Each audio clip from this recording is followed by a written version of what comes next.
Welcome back. In this video, we're going to go over section 3.5, which is about relations and functions.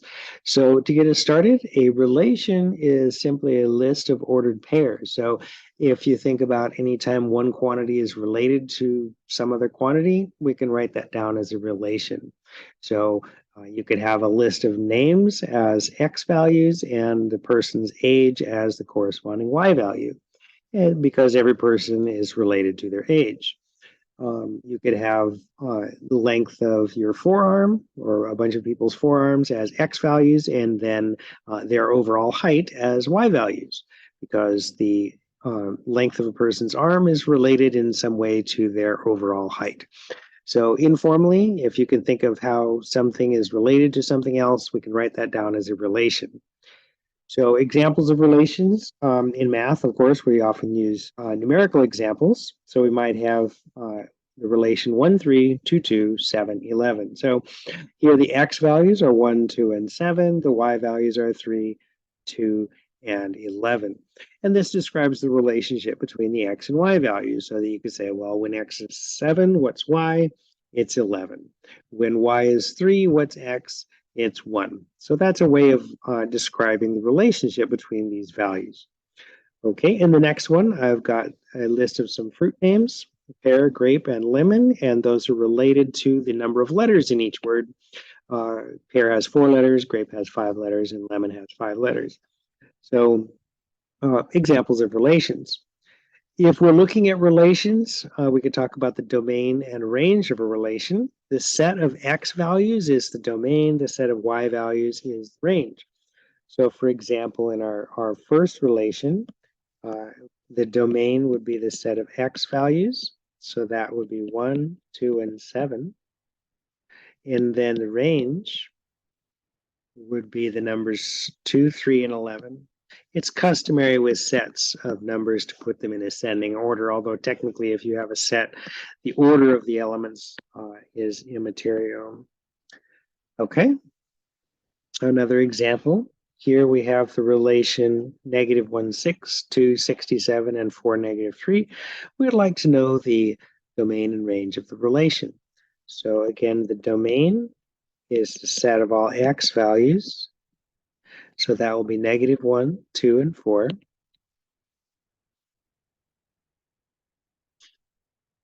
And then for the range, it will be 6. Well, let me put them in order. -3 is the smallest, then 6, then 67. Okay, list of X and Y values. Okay. A mapping is a picture that shows how the domain elements are related to the range elements. So as an example, we have a relation given by a list of ordered pairs. We want to illustrate that with a mapping. So what's customary to do is to draw an oval or a circle on the left, and then an oval or a circle on the right. The one on the left is the domain. The one on the right is the range. Sometimes rather than writing the words domain and range here, you might write just the X and the Y. Okay, so we have 2.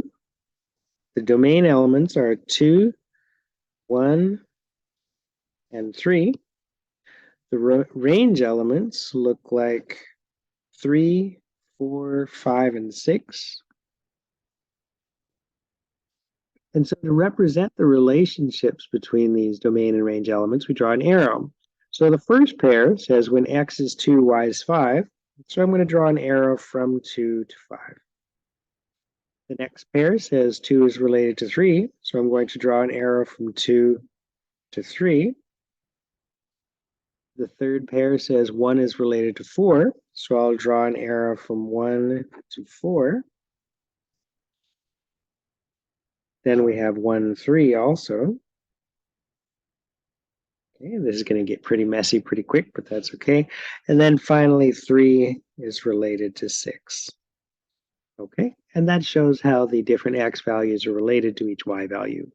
Okay, the picture I've made here is a little cluttered looking. It would have been better if I had probably spread out these X values that you'd be able to tell the arrows a little better. That's how it goes.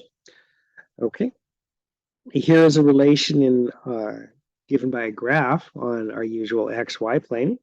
Here it says use the graph of the relation to A, list the ordered pairs of the relation, we'll find the domain, and then find the range of the relation. All right, so there's quite a few dots here. So to try to be organized about it, I'm going to go top to bottom. So we'll have -3, 5. And then it looks like we have 1, 2. And then -3, 0. And then it looks like -1, -2. And then 4, -4. And then finally -3, -6.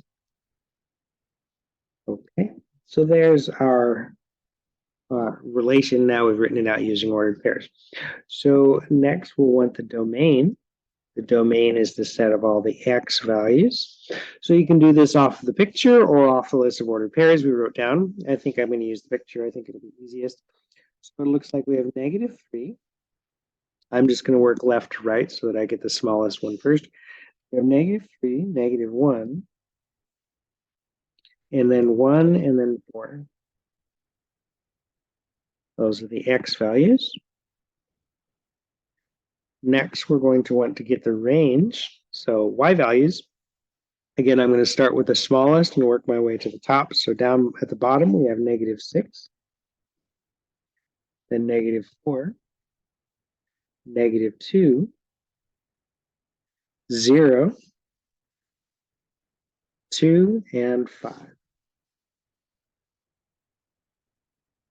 All right, so you'll notice, by the way, that we had 6 dots on our picture and 6 ordered pairs when we wrote down the relation.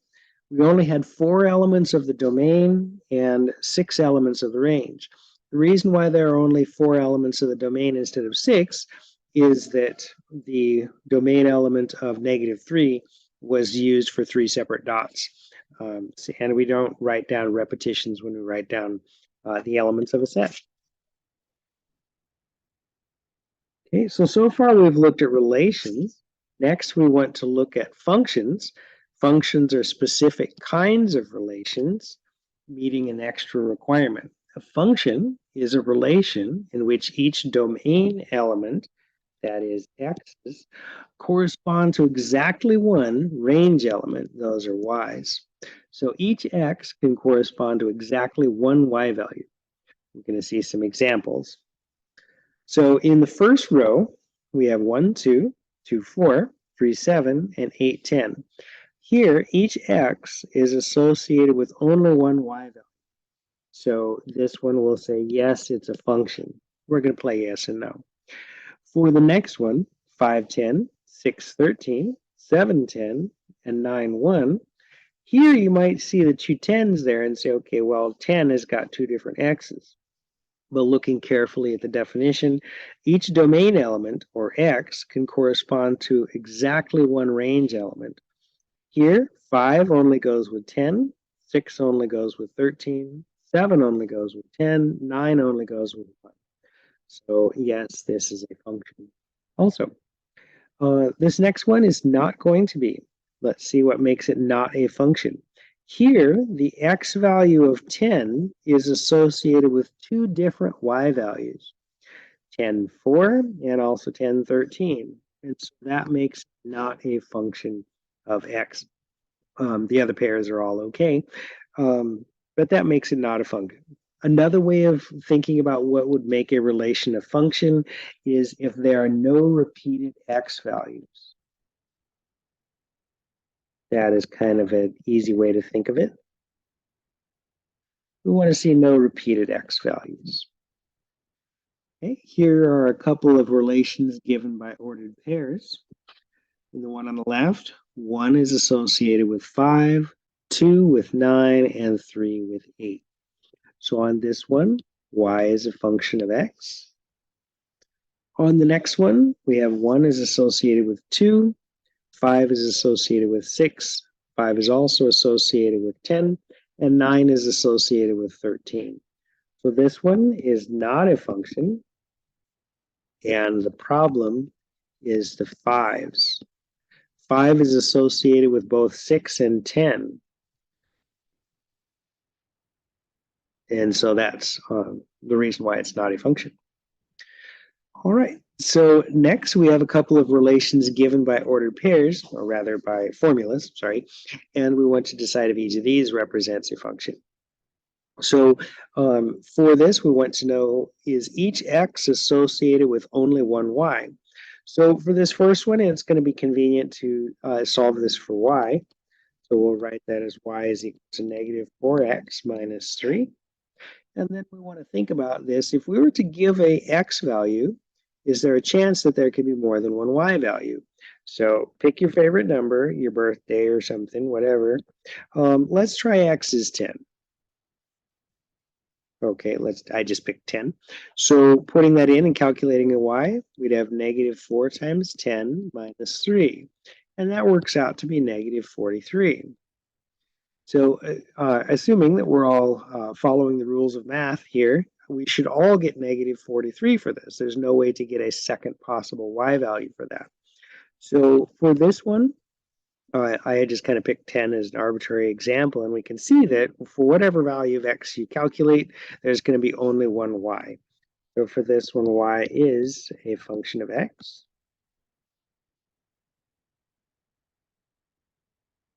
Okay, for the next one, here we have x plus y squared is equal to 1. So for this one, I'll partially solve it for x, or for y rather. We'll have y squared is equal to 1 minus x. So now we're going to think about if we were to pick out a value for x, is there a chance that there is more than one y or not? Here, because we've got y as perfect squares, I want to kind of carefully choose an x that's easy to work with. So let's just try x as 15. I chose x as 15 in order to kind of force y squared to be a perfect square. So if you've got that, we'll have y squared is 1 minus, I guess I need that to be negative 15. 1 minus negative 15 for x. So y squared is 16. All right, so now here you can see, well, if y squared is equal to 16, there are two possible y values that will satisfy that equation. So y could be negative 4 or y could be 4. This says that there are two ordered pairs belonging to our relation where we have the same x value of negative 15, and yet there are two distinct y values for that. One is negative 4 and the other is 4. So for that reason, this one particular x value of negative 15 has multiple y's. So no, it's not a function of x. Okay, since we found at least one instance of an x value that has multiple y's, that's sufficient to show that it has that it is not a function of x. Okay, next up, we want to look at function notation. How do you describe functions? Like many things in math, we name functions. How this works for this example or for this definition, f is going to be the name of the function. X is a domain value. And then when we write this f next to the x, that represents the range or y value corresponding to that input value x. How this is read out loud as y equals f of x. And give out. Or some people will say f at x. Most people don't, though.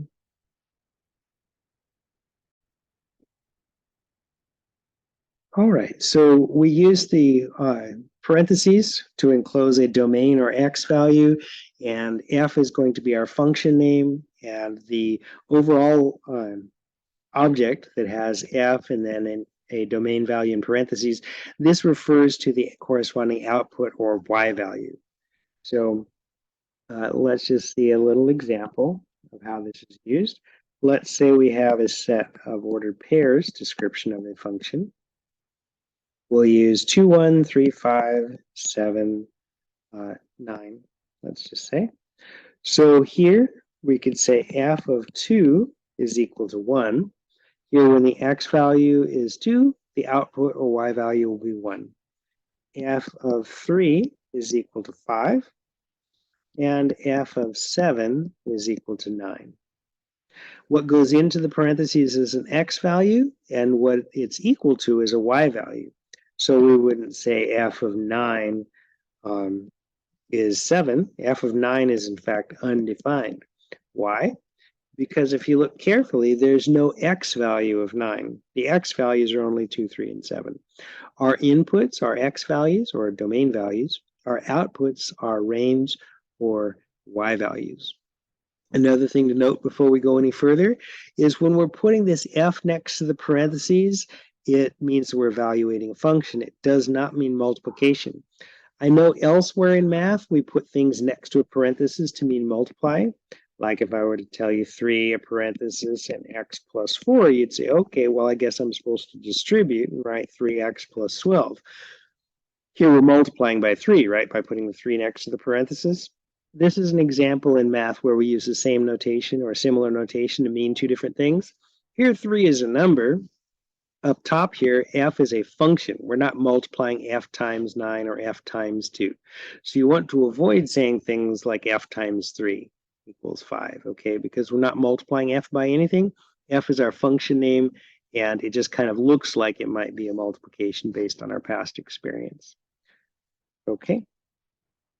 All right, a couple more words. In the context of functions, we usually use x as the independent variable, y as the dependent variable, because x is allowed to take on any domain value, and then from there, y is going to depend on what x value we chose. Okay, so now for this, we'll have a function given by formula. Here, f of x will be 2x plus 1. We want to find f of 0, f of 3, and f of 2. So f of 0 first. So we're going to replace the x in our defining rule by our input value of 0. So we'll have 2 times 0 plus 1. That is 0 plus 1 or 1. So this says that the pair 0, 1 is going to be a member of our function. Okay. All right, sorry about that. Zoom crashed again. It seems to have to crash at least once every video, so I'm sorry about that. F of 3 will be 2 times 3 plus 1. That will be 6 plus 1 or 7. So the corresponding pair here is going to be 3, 7. And then lastly, f of negative 2 will be 2 times negative 2 plus 1. That will be negative 4 plus 1 is negative 3. So as a pair, we'll have negative 2, negative 3. Okay, another thing worth noting is when you are replacing a variable inside the formula with its value, we often will have to use some sort of punctuation to make sure that it reads right. For example, right here, when we calculated f of 0, I wrapped the 0 inside of parentheses. If I had just put 2 times 0 plus 1, you're going to think that's 20, not 2 times 0. So I put it in parentheses there. We could have used the dot for times also, but you've got to do something so that it doesn't look like a 20. Okay? That's good.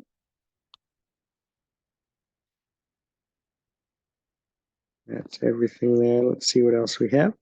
All right, a couple more instances of evaluating functions given by formulas. For this one, why don't you pause the video, try this one yourself, and then restart the video and see how you did. Okay, for this, we've got f of 3. Our f is 3x squared minus 2x plus 1. So this will be 3 times 3 squared minus 2 times 3 plus 1. So for this next, we're just following the order of operations. So powers first, 3 squared is 9 times 3, that's 27, minus 6 plus 1. 27 minus 6 is 21, plus 1 is 22. F of negative 1, now we're replacing our x by negative 1.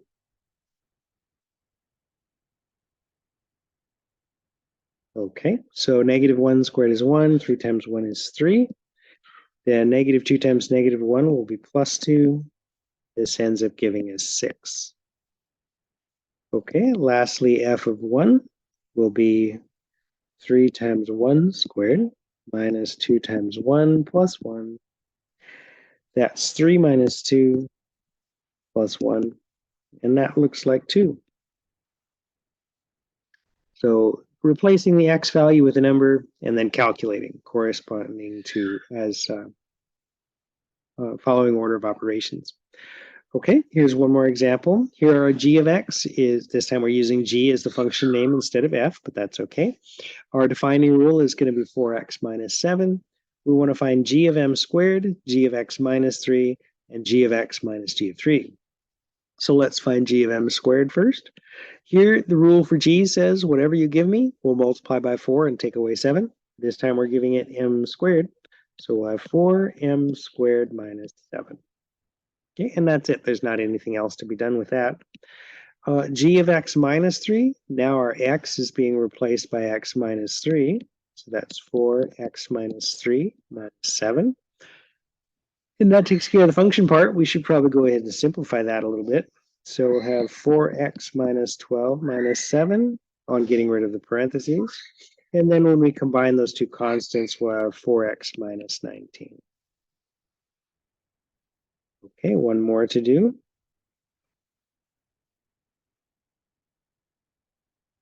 Okay, so this time we have g of x minus g of 3. So g of x first is going to be 4x minus 7. And then we're subtracting from that g of 3. This is 4 times 3 minus 7. Here I've wrapped these elements both in parentheses just to make it easier to follow. So here, g of x was 4x minus 7. And then our g of 3 is going to be 4 times 3 minus 7. And that is getting subtracted from the first part. 4 times 3 is 12. 12 minus 7 is 5. So this will give us 4x minus 12. You'll notice that this is not the same as what we got a second ago for g of x minus 3. In general, g of x minus 3 is not going to be the same as g of x minus g of 3. So you can't just kind of quote unquote distribute the g in general. There are some functions for which you can, but you can't rely on being able to do so. Okay. All right. So let's see what else we've got. So this is our last example. Here says the number of unread emails in Brian's account is 100. This number grows by 15 unread emails a day. This function n of t, this time it's n for number of emails, and this time our independent variable is t. T is going to be time in days. And so n of t is 100 plus 15t. It represents the relation between the number of emails n and the time t measured in days. Okay, so determine the independent and dependent variable. So we kind of just did that actually. So the independent variable is going to be t, which is days. That'll be the independent variable. Time marches on regardless of how many emails Brian gets. And so that's just going to increase, right? And the number of emails he has in his inbox depends on that. So this is going to be the independent variable. The n, which is going to be the number of emails, is going to be the dependent variable. Okay. And then next we'd find n of 7 and explain with. Okay, so let's try n of 7. We're going to substitute 7 into our formula. So we'll have 100 plus 15 times 7. So that's going to be 100. Sorry, 1 second. All right, so we're substituting 7 into our formula. So that was 100 plus 15t. Here our t is 7. So this will be 100 plus 15 times 7. 15 times 7 is 105. And so ultimately, we'll have 205. Okay, explaining what this result means. After 7 days, sorry, my pen battery is going out, so it's acting weird. After 7 days, Brian will have